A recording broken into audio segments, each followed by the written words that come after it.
Sorry, શું તમને પણ સવારે સવારે છીંકો આવે છે? સવારે છીંક આવી એ સામાન્ય નથી. જો તમને સવારે સતત છીંકો આવી રહી છે તો આ એક ગંભીર એલર્જી હોઈ શકે છે. અમારા ઓફિસમાં અને નજીકના કેટલાય લોકો એવા છે જેમને સવારે ઉઠતાની સાથે જ છીંકો આવે છે, શરદીનો કોઠો રહે છે. ત્યારે મને એમ થયું કે કેમ નહીં આપણે આ છીંકના ઉપાયની વાત કરીએ આજે મજામાં છોના એપિસોડમાં.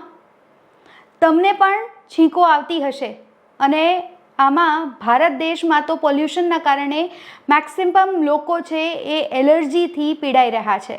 એટલે અનેક લોકોને એવી સમસ્યા છે કે જ્યારે તેઓ સવારે જાગે છે તો તેમને અઢળક છીંકો આવી જાય છે અને એ છીંકોના કારણેથી તેમનો માથાનો દુખાવો છે એ પણ વધવા લાગે છે. સાઇનસ ને માઇગ્રેન હોય તો એમાં પણ વધારે અસર કરે છે.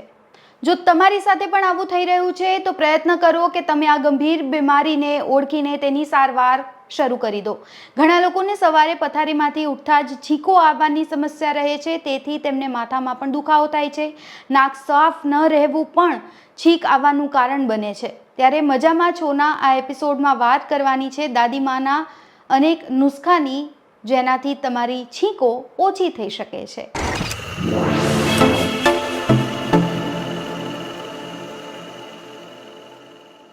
તો સૌથી પહેલો નુસ્ખો કયો છે એની વાત કરીએ તો સવારે ઉઠતા જ તમારે ગરમ પાણી પીવાથી શરીરને હાઇડ્રેટેડ રાખવામાં મદદ મળે છે અને છીંકો આવવાની સમસ્યા ઘટી શકે છે. ગરમ પાણી તમારા ગળામાં જામેલી ખરાશને પણ દૂર કરે છે. ઘણી વખત ખરાશના કારણે પણ તમને છીંકો આવવાની પ્રોબ્લેમ રહે છે. એટલે બને તો સવારે જ્યારે તમે જાગો છો ત્યારે નવસેકું પાણી પીવો તો એ તમારા સેહત માટે ખૂબ સારું રહેશે. હવે વાત કરીએ દાદીમાના બીજા ઉપાયની. તો તમારા માટે એક સારો ઉપાય એ છે કે તમે 1 ચમચી મીઠાને 1 ગ્લાસ પાણીમાં મિક્સ કરીને પીવો અને 1 ચમચી મીઠાને 1 ગ્લાસ પાણીમાં મિક્સ કરીને પીવાથી છીંક આવવાની સમસ્યા છે એ ઘટી જતી હોય છે. આ વાત આપણા વડીલો કહેતા હોય છે, કારણ કે આ મિશ્રણ નાકને સાફ કરવામાં મદદ કરે છે અને છીંક આવવાની સમસ્યાને ઘટાડવામાં પણ ખૂબ મદદ કરે છે. હવે વાત કરી લઈએ ત્રીજા નુસ્ખાની. તો ત્રીજો ઉપાય જે તમારે કરવાનો છે એ છે કે આદુનો રસ, જે ખૂબ લાભદાયી આ છીંકમાં સાબિત થાય છે. આદુ એક શ્રેષ્ઠ ગુણકારી ઔષધિ છે. આદુનો રસ પીવાથી છીંકો આવવાની સમસ્યા ઘટી શકે છે.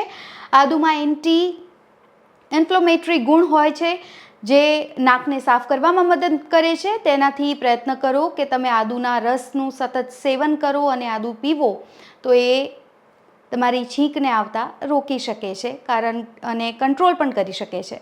હવે વાત કરીએ ઉપાય નંબર 4ની. તો તુલસીનો રસ પીવાથી છીંક આવવાની સમસ્યા છે ઓછી થઈ શકે છે. તુલસીમાં એન્ટી ઇન્ફ્લેમેટરી ગુણ હોય છે જેનાથી નાક સાફ રહે છે. એટલે તુલસીનો રસ છે તમે અચૂકપણે પીવો, જેનાથી હાઇડ્રેટેડ પણ તમે ફીલ કરી શકો છો. તુલસી છે એ શરીરને પણ હાઇડ્રેટેડ રાખવામાં ખૂબ જ મદદ કરે છે અને તુલસીના ગુણ પણ અનેક છે. એટલા માટે જો તમે સતત તુલસીનું સેવન કરો છો તો એ તમારા હેલ્થ માટે ખૂબ સારું છે.